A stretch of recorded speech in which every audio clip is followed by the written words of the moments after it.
నమస్తే, నేను మీ Madhu. Darling fans ఎప్పుడెప్పుడు ఎదురు చూస్తున్న రాజసాబ్ అయితే రిలీజ్ అయిపోయింది. దాని గురించి మిశ్రమ స్పందనలు కూడా రావడం జరిగింది. అయితే ఇప్పుడు కొన్ని డైలాగ్స్ అయితే ఎక్కువగా ప్రాచుర్యాన్ని సంపాదించుకున్నాయి. ఏంటి అంటే మారుతి, అదే డైరెక్టర్ మారుతి స్టేజ్ మీద కొన్ని కీలక వ్యాఖ్యలు చేశారు. నేను ఆ హీరో లాగా సినిమా సక్సెస్ అవ్వాలని కాలర్ ఎగరైను, సినిమా సక్సెస్ అవుతుందని కొన్ని కీలక వ్యాఖ్యలు అయితే చేశారు. ఇప్పుడు ఆ హీరో ఫ్యాన్సే కాలర్ ఎగరేస్తున్నారు. మరి దీనికి మారుతి ఎలా సమాధానం చెబుతారు, మరి మూవీ గురించి అప్డేట్స్ ఏంటి అనే విషయాల గురించి రోజు మనం తెలుసుకుందాం. ప్రస్తుతం మనతో పాటు ఉన్నారు సీనియర్ జర్నలిస్ట్ శ్రావణ్ కుమార్ గారు. వారిని అడిగి మరిన్ని విషయాలను తెలుసుకుందాం. నమస్కారం సార్. నమస్కారం అండి. సార్, మనం చూసుకుంటే స్టేజ్ మీద డైరెక్టర్ మారుతి నేను కాలర్ ఎగరేసి సినిమా హిట్ అవుతుందని నేను చెప్పను అని చెప్పేసి ఒక కీలక వ్యాఖ్యలు చేశారు. ఇప్పుడు అదే హీరో ఫ్యాన్స్ కాలర్ ఎగరేస్తున్నారు. మరి ఇప్పుడు దీన్ని ఎలా తీసుకోవాలంటారు? సినిమా రిలీజ్కి ముందు ప్రీ రిలీజ్ ఈవెంట్స్ అని, సాంగ్ లాంచింగ్లు అని రకరకాల పేర్లతోటి పోస్టరు, మోషను, సాంగ్స్, టీజరు, ట్రైలర్స్ రకరకాల పేర్లతోటి ఈవెంట్లు జరుగుతూనే ఉంటాయి. ఇది అంటే సినిమా ప్రమోషన్, బజ్ క్రియేట్ చేయడంలో, పబ్లిసిటీలో భాగంగానే ఇది జరుగుతాం. దాంతోపాటు ఆ సినిమా రివ్యూ, ఆ సినిమాని ఎప్పుడో కూడా గుర్తుంచుకునేలా ప్రేక్షకునికి చేరేలా చేయడం ప్రయత్నం. ఇంతవరకు బాగుంది, హెల్తీగా ఉంది, మనం కాదనకూడదు, మెచ్చుకోవాల్సిన అవసరం. కానీ కొన్ని సందర్భంలో కావాలని మాట్లాడతారో, తెలియకుండా చేస్తారో, మరి కొన్ని యాదృచ్ఛికంగా మాట్లాడేటి మాటలు వివాదాన్ని సృష్టిస్తాయి. ఇంకొకసారి ఇంకొకరిని హట్ అవుతారు, మనోభావం దెబ్బతీస్తుంటారు. అట్లాంటి కోవకు చెందిందే మారుతి గారు ఈ రాజాసాబ్ సాంగ్ రిలీజ్ ఈవెంట్ అప్పుడు చేసిన వాక్య కొంచెం దుమారం లేపిందని చెప్పాలి. ఆ రోజుల్లో తాను చెప్పదలుచుకుంది బహుశా తన ఇంటెన్షను సినిమా బాగుంటుంది, ఖచ్చితంగా గ్యారంటీగా బాగుంటుంది, నేను బాండ్ రాసిస్తాను రేంజ్లో చెప్పాలనుకుండవచ్చు.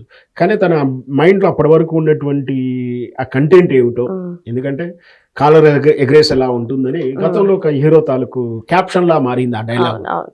సో ఒక హీరో, పెద్ద హీరో, మాస్ హీరో, ముచ్చటేం లేదు, చెప్పుకోవాలి కూడా సిగ్గుపడాల్సిన అవసరం లేదు, జూనియర్ ఎన్టీఆర్ అభిమానుల కోసం సంతృప్తి పరచుకోవడానికి ఆయన ఆ క్యాప్షన్ ఏదో అప్పుడు వాడుకున్నాడు.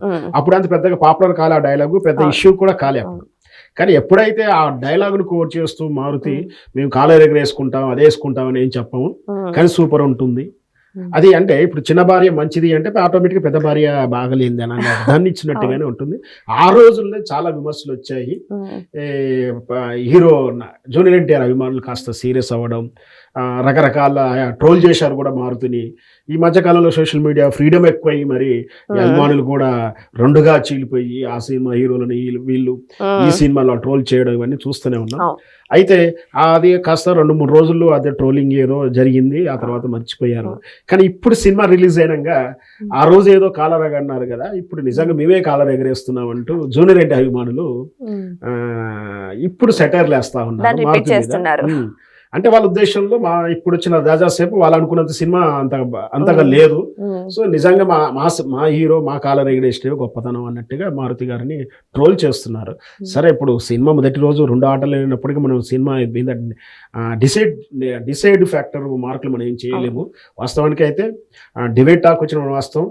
చాలా సినిమాలు మొదటి 2 రోజుల తర్వాత పికప్ అందుకునే విధానం మనం చూస్తూ ఉంటాం.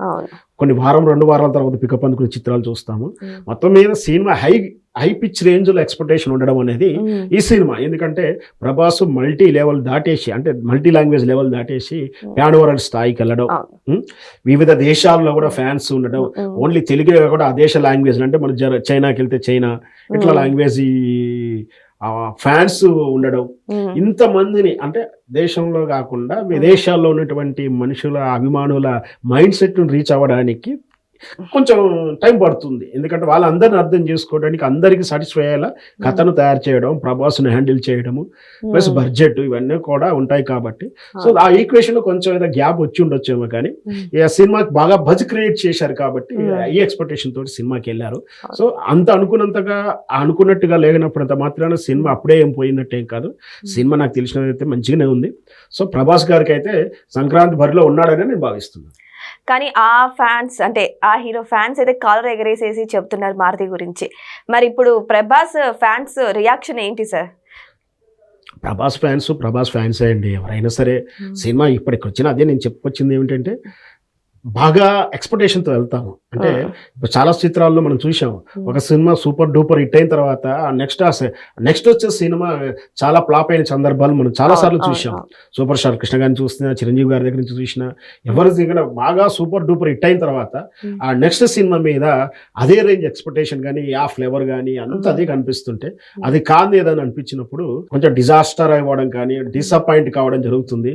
మనం శివ అంత గొప్ప హిట్ ఇచ్చినటువంటి ఆర్జీవి గారి ఆ నెక్స్ట్ చిత్రం ఊహించినందుకు అంతగా గొప్పగా లేదండి, కొంచెం అవ్వకపోవడం, దయ్యం లాంటి చిత్రం కూడా సైలెంట్గా వెళ్ళిపోవడం, ఇవన్నీ చూస్తూనే ఉంటాం. అంత మాత్రం ఆర్జీవి గారు కాకుండా పోలేదు, ఆయన డైరెక్షన్ చేయకుండా పోలేదు. ఆయన నుంచి చాలా చిత్రాలు, గొప్ప చిత్రాలు, రంగీల లాంటి చిత్రాలు వచ్చాయి, ఎన్నో గొప్ప చిత్రాలు వచ్చాయి. సో హై ఎక్స్పెక్టేషన్ ఉన్నప్పుడే కొంచెం ఈ గ్యాప్ ఉంటుంది. సో నెక్స్ట్ వీక్ వరకు పికప్ అందుకుంటుందని నా ఉద్దేశం. మారుతి గురించి చాలా మంది హోప్స్ పెట్టుకున్నారు. డార్లింగ్ ని వింటేజ్ డార్లింగ్ చూపిస్తారు, మళ్ళీ ప్రభాస్ ని కంబ్యాక్ చేస్తారని చెప్పేసి కూడా చాలా హోప్స్ ఇచ్చారు. తీరా మూవీకి వెళ్ళాక చూస్తే అసలు ప్రభాస్ అనేనే కనపడడం లేదు అక్కడ అని చెప్పేసి చాలా మంది ఫ్యాన్స్ కూడా హట్ అవుతున్నారు. మరి దీన్ని ఎలా తీసుకోవాలంటారు? ప్రభాస్ ని సోషల్ లైఫ్ స్టోరీ, సాంఘిక చిత్రం అని మనం మామూలు భాషలో అంటాం. అంటే ఒక అన్న, తమ్ముడు, కుటుంబము, ఈ తరహా చిత్రాలు కాకుండా గ్యాప్ ఎక్కువ వచ్చింది. అంటే ఒక రాజు మహారాజు, ఒక మాసు మాఫియా డాను, ఒక కల్కి అంటే యుగ పురుషుడు, ఈ టైపులోనే మనం చూసుకుంటూ వచ్చాము. అంటే ఒక మక్కింటి అన్నగాను, మా ఇంటి హీరోగాను, ఇట్లా చూడాల్సిన సాంఘిక చిత్రాల కథాంశాలు తక్కువ అయిపోయినాయి, గ్యాప్ చాలా వచ్చింది. సో ఆ జోనర్లో తీసుకురావడానికి, అంతలా ఉన్నట్టు ప్రభాస్ని ఈ జోనర్లో ఇమిడించడానికి, ప్లస్ ఆయన తీసుకున్నటువంటి ఈ హర్రర్ అండ్ కామెడీ, మనం చెప్పినటువంటి కామన్ మ్యాన్ ప్రభాస్, ఈ స్టోరీస్ మూడు మిక్స్ చేయడానికి కొంచెం బ్యాలెన్సింగ్ అనేది కొంచెం టైం పడుతుండొచ్చు. సో బట్ టెక్నీషియన్గా అయితే అందరూ బాగా చేశారు. జస్ట్ ఎక్స్పెక్టేషన్ ఓవర్గా ఉండడమే గ్యాప్గా వచ్చింది భావిస్తున్నాను. సంక్రాంతి బరిలో ఎన్నో సినిమాలు వస్తున్నాయి సార్, కానీ రాజా సాబ్కి మాత్రం పోటీగా ఇంకా ఏది దిగలేదు. అదృష్టం కొద్దీ కనీసం కలెక్షన్స్ అన్నా వస్తాయని అంటున్నారు. ఎందుకంటే జననాయకన్ రిలీజ్ అవ్వాల్సింది, బై మిస్టేక్ అది స్టాప్ అయిపోయింది. సో దీనివల్ల అయినా సరే రాజా సాబ్కి కలెక్షన్స్ పెరుగుతాయంటారా? ఖచ్చితంగా రాజాసాబ్ కలెక్షన్. ఇప్పుడు సంక్రాంతి సినిమా ఏదొచ్చినా ఎన్నొచ్చినా ఖచ్చితంగా అన్ని సినిమాలు చూస్తారు ప్రేక్షకుడు.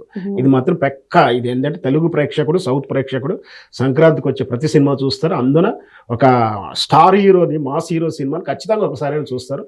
ఇంకొకటి ఏంటంటే విజువల్ ఎఫెక్ట్స్తో యాడ్ అయి ఉంది కాబట్టి, విజువల్ ఎఫెక్ట్స్ అంటే మనం థియేటర్కి వెళ్ళి చూస్తే ఎంజాయ్, థ్రిల్ వేరేగా ఉంటుంది. అంటే ఖచ్చితంగా ఈ సినిమా ఇంకా బరిలోనే ఉంటుంది. నెక్స్ట్ వీక్ చిరంజీవి గారి చిత్రం కూడా వస్తుంది, అయినా కూడా దాని రేంజ్ దానికే ఉంటుంది. ఈ చిత్రం తాలూకు చిత్రం ఉంటుంది. బహుశా వాళ్ళ టెక్నికల్ ప్రాబ్లం కావచ్చు, థియేటర్ల ప్రాబ్లం కూడా వచ్చు. ఆ తమిళ్ విజయ్ గారి సినిమా వెనక్కి వెళ్ళినంత మాత్రాన పెద్ద ఇబ్బంది ఏమి ఉండదు.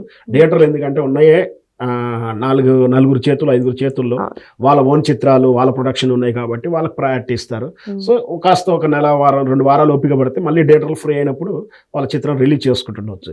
అయినా సరే గత 2 వారాలకి రిలీజ్ అయినట్టు అఖండ 2, ఇప్పుడు రిలీజ్ అయినటువంటి రాజాసాబ్, రేపు రిలీజ్ అయ్యేటువంటి చిరంజీవి గారి చిత్రం 3 కూడా సంక్రాంతి బరిలో భావించి 3 కూడా సక్సెస్ అవుతాయని భావిద్దాం.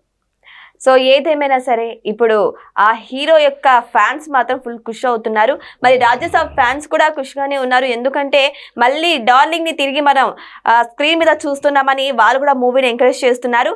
మరి రానున్న రోజుల్లో ఈ మూవీ ఎంత కలెక్షన్ సాధిస్తుందో, ఎంత హిట్ కొడుతుందో వెయిట్ చేసి చూడాల్సిందే. Thank you so much. Thank you sir.